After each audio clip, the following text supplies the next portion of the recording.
بسم اللہ الرحمن الرحیم۔ السلام علیکم بہنوں، بھائیوں اور دوستوں، آج ہم حضرت سعید ابن عامر کی سیرت بیان کر رہے ہیں۔ پرانے لباس کے تحت عظمت۔ تو دوستو، کیا ہم سے کوئی اس شخص کو جانتا ہے یا ہم میں سے کسی نے پہلے کبھی اس کا نام سنا ہے؟ غالباً ہم میں سے اکثریت نے، اگر سب نے نہیں تو اس کا نام پہلے نہیں سنا ہوگا۔ میں سوچتا ہوں کہ آپ حیران ہیں کہ سعید ابن عامر کون ہے۔ ٹھیک ہے، آپ وقت پر واپسی کا سفر شروع کرنے والے ہیں تاکہ اس خوش قسمت سعید کا مطلب ہے خوش آدمی کے بارے میں سب کچھ معلوم ہو سکے، لہذا آپ اپنی سیٹ بیلٹ باندھ لیں۔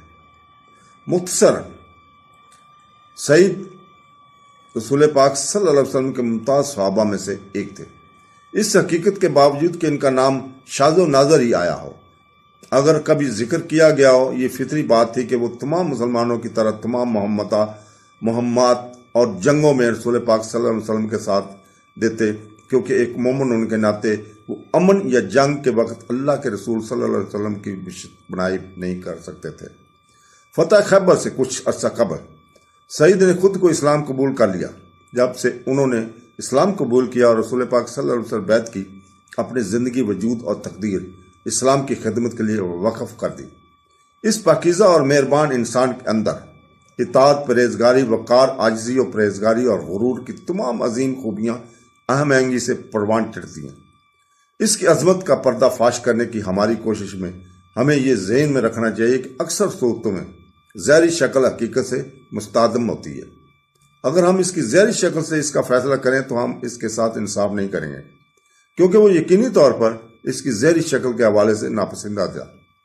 اس کی دھواں دھول آلود بال تھے، اس کی ظاہری شکل میں کوئی چیز اسے غریب مسلمانوں سے ممتاز نہیں کرتے تھے۔ اگر ہم اس کی ظاہری شکل سے اس کی حقیقت کا جائزہ لیں تو ہمیں کوئی بھی متاثر کن یا دم توڑ دینے والی چیز نظر نہیں آئے گی، لیکن اگر ہم اس کی ظاہری ظہور سے ہٹ کر اس کی باطن میں گہرائی میں اتریں تو ہمیں لفظ کے مکمل معنی میں عظمت نظر آئے گی۔ اس کی عظمت زندگی کی رونق اور زیور سے الگ تھی، پھر بھی یہ معمولی شکل و صورت اور پھٹے ہوئے لباس سے پرے چھپا ہوا تھا۔ کیا تم نے کبھی اس کے خول میں موتی چھپا ہوا دیکھا ہے؟ ٹھیک ہے، وہ اسے چھپے ہوئے موتی کی طرح تھا۔ جب وفادار کے کمانڈر عبد العمر خطاب نے معاویہ کو شام میں حمص کے گورنر کے عہدے سے برطرف کیا تو اس نے اپنے آپ کو کسی ایسے شخص کی تلاش میں جو اس کے عہدے پر فائز ہونے کے قابل ہو۔ بلا شبہ گورنروں اور معاونین کی انتخاب کے بارے میں عمر کے معیارات انتہائی محتاط اور جانچ پڑتال کرنے والے تھے۔ اس کا عقیدہ تھا کہ اگر کسی گورنر نے کوئی گناہ، غلطی یا خلاف ورزی کی ہو تو اللہ کے سامنے دو لوگوں سے اس کا حساب طلب کیا جائے گا، عمر اور گورنر، چاہے یہ گورنر زمین کے سب سے دور کرنے میں ہی کیوں نہ ہو۔ گورنروں کے اندازے اور تشخیص کے اس کے معیارات انتہائی لطیف، چوکس اور سمجھنے والے تھے۔ اسلام کی ظہور سے صدیوں پہلے حمص ایک بڑا شہر تھا جس نے یکے بعد دیگروں کئی تہذیبوں کے طلوع اور گرہن کو دیکھا۔ اس کے علاوہ یہ ایک اہم تجارتی مرکز تھا۔ وسیع شہر کی کشش نے اسے بہکاوے اور فتنہ کی جگہ بنا دیا۔ عمر کی رائے میں صرف ایک متقی اور توبہ کرنے والا عبادت گزار ہی اس کی مزاحمت اور اس کی کشش کو ترک کر سکتا تھا۔ عمر نے اچانک محسوس کیا کہ سعد بن عامر وہی شخص ہے جس کی وہ تلاش کر رہا ہے، اور پکارا، سعید ابن عامر اس مشن کے لیے صحیح آدمی ہے۔ اس نے اسے بلایا۔ سعید کو وفاداریوں کے کمانڈر نے گورنری کی پیشکش کی، لیکن انہوں نے یہ کہہ کر انکار کر دیا کہ مجھے فتنے میں نہ ڈالو۔ حضرت عمر رضی اللہ تعالیٰ نے پھر پکارا کہ کہا، خدا کی قسم میں تمہیں نیچے نہیں جانے دوں گا۔ کیا تم اپنی امانت اور خلافت کا بوجھ میرے کندھوں پر ڈالتے ہو، پھر تم میری مدد کرنے سے انکار کرتے ہو؟ حضرت سعید کو فوراً عمر کی بات کی منطق کا یقین ہو گیا۔ در حقیقت ان کی امانت اور خلافت کی ذمہ داریوں کو چھوڑنا یا ان سے گریز کرنا اور انہیں عمر رضی اللہ تعالیٰ کے کندھوں پر بٹھانا دینا مناسب نہیں تھا۔ مزید برآں اگر سعید بن عامر جیسے لوگ حکومت کی ذمہ داری سے دردار ہو جائیں تو عمر کے لیے یقیناً کوئی ایسا شخص تلاش کرنا مشکل ہو گیا۔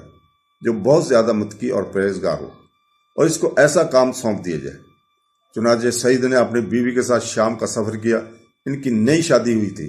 جب سے اس کی دلہن ایک چھوٹی سی لڑکی تھی، وہ ایک شاندار کھلتی ہوئی خوبصورت تھی۔ حضرت عمر رضی اللہ تعالیٰ نے رخصت کے وقت انہیں کافی رقم دی۔ جب وہ شام میں جا بسے تو اس کی بیوی اس کی رقم کو استعمال کرنا چاہتی تھی، اس لیے اس نے اس سے مناسب کپڑے اور فرنیچر خریدنے کو کہا اور باقی بچا کر رکھ دیا۔ سعید نے اس سے کہا، میرے پاس بہتر خیال ہے، ہم ایک ایسے ملک میں ہیں جہاں منافع بخش تجارت اور تیز بازار ہیں، اس لیے بہتر ہوگا کہ یہ رقم کسی تاجر کو دے دی جائے تاکہ وہ اس میں سرمایہ کاری کرے۔ اس نے کہا، لیکن اگر وہ اسے کھو دیتا ہے؟ سعید نے کہا، میں اسے ضمانت دوں گا کہ رقم بہرحال ادا کر دی جائے گی۔ اس نے جواب دیا، تو ٹھیک ہے۔ بلا شبہ سعید نے باہر جا کر زندگی کے لیے ضروریات کی چیزیں خریدیں، پھر اپنا سارا مال اللہ کی راہ میں فقراء اور ضروریات مندوں کو رضاکارانہ طور پر صدقہ کر دیا۔ وقت گزرتا گیا اور اس کی بیوی اس سے ان کے پیسوں اور منافع کے بارے میں پوچھتی اور وہ جواب دیتا، یہ بہت منافع بخش تجارت ہے۔ ایک دن اس سے سوال یہی کیا کہ ایک رشتہ دار کے سامنے، کیا وہ جانتا تھا کہ اس نے رقم کا کیا کیا ہے؟ اس کا رشتہ دار مسکرایا، پھر وہ اس سے طرح ہنسے میں مدد نہ دے سکا، جس سے سعید کی بیوی مشکوک ہو گئی۔ اس لیے وہ اس پر غالب آئی کہ اسے سچ بتائے۔ اس نے اس سے کہا کہ اس دن سعید نے اپنا سارا مال اللہ کی راہ میں رضاکارانہ طور پر صدقہ کر دیا۔ سعید کی بیوی ٹوٹی ہوئی دل تھی، کیونکہ اس نے نہ صرف اپنی پسند کی چیز خریدنے کا آخری موقع کھو دیا تھا، بلکہ اپنا سارا پیسہ بھی کھو دیا تھا۔ سعید نے آنسوؤں سے چمکتی ہوئی اس کی داج شائستہ آنکھوں کی طرف دیکھا، جس نے اس کی آنکھوں میں مزید دلکشی اور فضل کا اضافہ کیا۔ پھر بھی اس دل فریب شخصیت کے پاس جانے سے پہلے اس نے اپنے مرحوم دوستوں کی آباد جنت کو دیکھا اور کہا کہ میرے ساتھی تھے جو اللہ کی طرف چڑھنے میں مجھ سے پہلے تھے، اور تم ان کے راستے سے ہٹو گے، نہ کہ دنیا کے لیے۔ اسے ڈر تھا کہ کہیں اس کی خوبصورتی اسے اس کی نافرمانی پر مجبور نہ کر دے، اس لیے اس نے گویا اپنے آپ سے بات کر رہے تھے، تم جانتے ہو کہ جنت حوروں سے بھری ہوئی ہے، خوبصورت آنکھوں والی عورتیں متقیوں کی بیویاں جیسی ہیں۔ اگر ان میں سے کسی کی زمین پر جھانکتی ہو تو وہ اسے اپنی روشنی سے منور کر دیتی ہے، جو زمین اور چاند دونوں کی روشنی کو یکجا کرتی ہے۔ اس لیے آپ مجھے قصوروار نہ ٹھہرائیں گے اگر میں آپ کی محبت کو ان کی محبت پر قربان کر دوں، اور اسی طرح اپنی ساری گفتگو کے دوران وہ پرسکون، خوش اور مطمئن تھا۔ اس کی بیوی پرمان تھی، کیونکہ اس نے جان لیا کہ اس کے پاس اس کے سوا کوئی چارہ نہیں تھا کہ وہ سعید کی مثال پر چلیں اور خود کو اس کی سخت پرہیزگار اور پرہیزگاری طرز زندگی کو اپنا لیں۔ اس وقت حمص کا دوسرا کوفہ کہا جاتا تھا۔ اس کی وجہ یہ تھی کہ اس کے لوگ آسانی سے اپنے گورنروں کے خلاف بغاوت پر آمادہ ہو جاتے تھے۔ حمص کا نام عراق میں الکوفہ کے نام پر رکھا گیا تھا، جو نہ ختم ہونے والی بغاوتوں اور بغاوتوں کے لیے بدنام تھا۔ اگرچہ حمص کے لوگوں کو بغاوت پر دے دیا گیا، جیسے کہ ہم پہلے بیان کر چکے، اللہ تعالیٰ نے ان کے دلوں کو اپنے نیک بندے سعید کی طرف ہدایت دی، اس طرح وہ اس سے محبت اور اطاعت کرتے تھے۔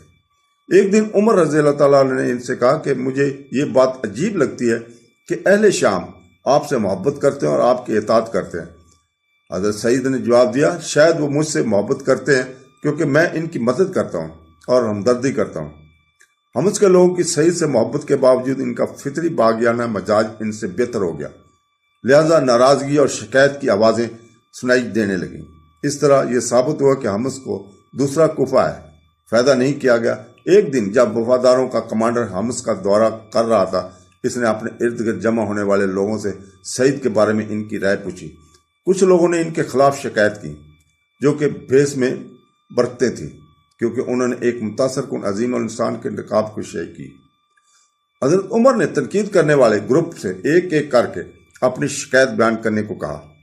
جماعت کے نمائندے نے کھڑے ہو کر کہا، میں سعید سے 4 شکایتیں ہیں۔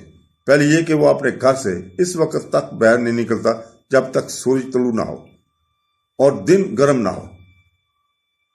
دوسرا یہ کہ وہ کسی کو نہیں دیکھتا۔ تیسرا، ہر مہینے میں 2 دن ایسے ہوتے ہیں جن میں وہ گھر سے بالکل نہیں نکلتا، چوتھا وہ وقتاً فوقتاً بے ہوش ہو جاتا ہے اور یہ ہمیں پریشان کرتا ہے، حالانکہ وہ اس کی مدد نہیں کر سکتا۔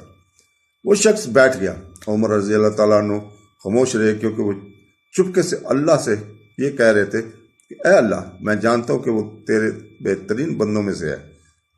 یا اللہ، میں تجھ سے دعا کرتا ہوں کہ مجھے اس سے مایوس نہ کر۔ اس نے اپنے دفاع کے لیے سعید کو طلب کیا۔ سعید نے جواب دیا کہ جہاں تک ان کی شکایت ہے کہ میں دوپہر سے پہلے گھر سے باہر نہیں نکلتا، تو اللہ کی قسم مجھے اس کی وجہ بیان کرنے سے نفرت ہے، جس کی وجہ سے مجھے ایسا کرنا پڑا، لیکن مجھے ایسا کرنا پڑتا ہے۔ وجہ یہ ہے کہ میری بیوی کے پاس کوئی نہیں نوکر، تو میں اپنا آٹا گوندتا ہوں، اس کے اٹھنے کا انتظار کرتا ہوں، اپنی روٹی پکاتا ہوں، وضو کرتا ہوں اور دعا پڑھتا ہوں، پھر گھر سے نکل جاتا ہوں۔ عمر رضی اللہ تعالیٰ عنہ کا چہرہ چمک گیا جب انہوں نے کہا تمام تعریفیں اور شکر اللہ کے لیے ہیں۔ پھر اس نے باقی الزامات کی تردید کرنے پر زور دیا۔ سعید نے مزید کہا کہ جہاں تک ان کی شکایت ہے کہ میں رات کو کسی سے نہیں ملتا، اللہ کی قسم مجھے اس کی وجہ بتانا ناپسند ہے، لیکن آپ مجھے مجبور کرتے ہیں۔ ویسے بھی میں نے دن کو ان کے لیے وقف کر دیا ہے اور رات کو اللہ کے لیے مخصوص کر دیا ہے۔ تیسری شکایت کے لیے کہ وہ مجھے مہینے میں 2 دن نہیں دیتے۔ میرے پاس کپڑے دھونے کے لیے کوئی بندہ نہیں ہے اور میرے پاس کوئی فاضل نہیں ہے، اس لیے میں اسے دھوتا ہوں اور غروب آفتاب سے کچھ دیر پہلے سے خشک ہونے کا انتظار کرتا ہوں، پھر میں باہر نکل جاتا ہوں ان سے ملنے کے لیے میرے گھر سے۔ بے ہوش ہونے کی آخری شکایت کے خلاف میرا دفاع یہ ہے کہ میں نے اپنی آنکھوں سے خبیب الانصاری کو مکہ مکرمہ میں قتل ہوتے دیکھا۔ قریش نے اس کے جسم کے چھوٹے چھوٹے ٹکڑے کر دیے تھے اور کہا کیا کہ تم اپنے آپ کو بچا کر محمد صلی اللہ علیہ وسلم کو اپنی جگہ دیکھنا چاہتے ہو۔ اس نے جواب دیا اللہ کی قسم میں آپ کی یہ پیشکش قبول نہیں کروں گا کہ آپ مجھے آزاد کر کے اپنے اہل و یال میں صحیح سلامت لوٹائیں، اگرچہ آپ صلی اللہ علیہ وسلم کو ذرا برابر بھی اذیت پہنچائے کہ عوض آپ مجھے زندگی کی تمام رونقیں اور زیورات دے دیں۔ اگر یہ کانٹ کی چھبن ہوتی، اب جب بھی میرا یہ منظر ایک کافر کے طور پر وہاں کھڑا ہوتا ہے، خبیب کو تشدد کرتے ہوئے موت کے منہ میں دیکھتا ہے، اس کو بچانے کے لیے کچھ نہیں کرتا تھا، تو میرے ذہن میں جھلمل آتا ہے۔ میں اپنے آپ کو اللہ کے عذاب کے خوف سے کانپتا ہوا پاتا ہوں اور میں بے ہوش ہو جاتا ہوں۔ یہ سعید کے الفاظ تھے جن سے ان کی ہونٹ اس کے پاکیزہ اور پاکیزہ آنسوں کے بہنے سے تر ہو گئے تھے۔ خوشی سے حضرت عمر رضی اللہ تعالیٰ عنہ لیکن پکار کے بولے تمام تعریفیں اور شکر اللہ کا ہے جس نے مجھے آپ سے مایوس نہیں کیا۔ اس نے سعید کو گلے لگایا، ان کی خوبصورت اور باوقار پیشانی کو بوسہ دیا۔ ان شاندار آدمیوں کو کتنی بڑی رہنمائی ملی ہے۔ اللہ کے رسول صلی اللہ علیہ وسلم کتنے بہترین معلم تھے، اللہ کی کتاب سے کتنی تیز روشنی نکلی ہوگی، اسلام کتنا متاثر کن اور سبق آموز مکتب رہا ہوگا۔ میں سوچتا ہوں کہ کیا زمین ان خوش نصیبوں کی اتنی تقوی اور نیکی کے لیے لے سکتی ہے؟ میرا خیال ہے کہ اگر ایسا ہوا تو پھر ہم اسے زمین نہیں بلکہ جنت کہیں گے۔ در حقیقت جنت کا وعدہ کیا گیا، چونکہ ابھی جنت کا وقت نہیں آیا، اس لیے یہ فطری بات ہے کہ وہ بزرگ برتر آدمی جو زندگی سے گزر جاتے ہیں لیکن بہت کم ہے۔ سعید بن عامر یقین ان اللہ مسلمانوں میں سے تھے۔ اس کے عہدے نے اسے کافی تنخواہ کی اجازت دی، پھر بھی اس نے اپنے اور اپنی بیوی کے لیے ضروری سامان خریدنے کے لیے صرف اتنا پیسہ لیا اور باقی اللہ کی راہ میں رضاکارانہ طور پر صدقہ کر دیا۔ ایک دن اس سے اس زائد رقم کو اپنے گھر والوں اور رشتہ داروں پر خرچ کرنے کی تاکید کی گئی، پھر بھی اس نے جواب دیا کہ میں اسے اپنے گھر والوں اور رشتہ داروں کو کیوں دوں؟ نہیں، اللہ کی قسم میں اپنے رشتہ داروں کی خوشنودی حاصل کرنے کے لیے اللہ کی رضا کو کیوں بیچوں گا؟ بعد میں اس پر زور دیا گیا اپنے اوپر اپنے خاندان پر زیادہ سے زیادہ خرچ رقم کرو اور حلال اچھی چیزوں سے لطف اندوز ہونے کی کوشش کرو، لیکن اس نے ہمیشہ جواب دیا کہ میں سب سے آگے مسلمانوں سے پیچھے نہیں رہوں گا۔ جب میں نے رسول پاک صلی اللہ علیہ وسلم کو یہ فرماتے ہوئے سنا ہے کہ جب اللہ تعالیٰ قیامت کے دن تمام لوگوں کو جمع کرے گا تو غریب مومنین پختہ جلوس میں آگے بڑھیں گے حساب کے لیے رکنے کا کہا، لیکن وہ یقین سے جواب دیں گے ہمارے پاس کوئی حساب نہیں۔ اللہ فرمائے گا میرے بندوں نے سچ کہا، اس لیے وہ تمام لوگوں سے پہلے جنت میں داخل ہوں گے۔ 20 ہجری میں سعید نے اللہ تعالیٰ سے ایک پاکیزہ ریکارڈ پاک دل اور پاپکار تاریخ کے ساتھ ملاقات ہوئی۔ وہ سب سے اولین مسلمانوں میں شامل ہونے کے لیے بہت عرصے سے تڑپ رہے تھے۔ در حقیقت اس نے ان کے عہد کو پورا کرنے اور ان کی نقش قدم پر چلنے کے لیے اپنی زندگی کو وقف کیا۔ وہ اپنے نبی صلی اللہ علیہ وسلم اور مولا اور اپنے پاکیزہ اور توبہ کرنے والے ساتھیوں کے لیے بہت دیر سے تڑپتا رہا۔ اس نے زندگی کی تمام بوجھ، پریشانیاں اور مشکلات کو پیچھے چھوڑ دیا۔ اس کے پاس اپنے متقی، پرہیزگار، خوفناک اور عظیم باطن کے سوا کچھ نہیں تھا۔ ان خوبیوں نے نیکیوں کا میزان ہلکا ہونے کی بجائے بھاری کر دیا۔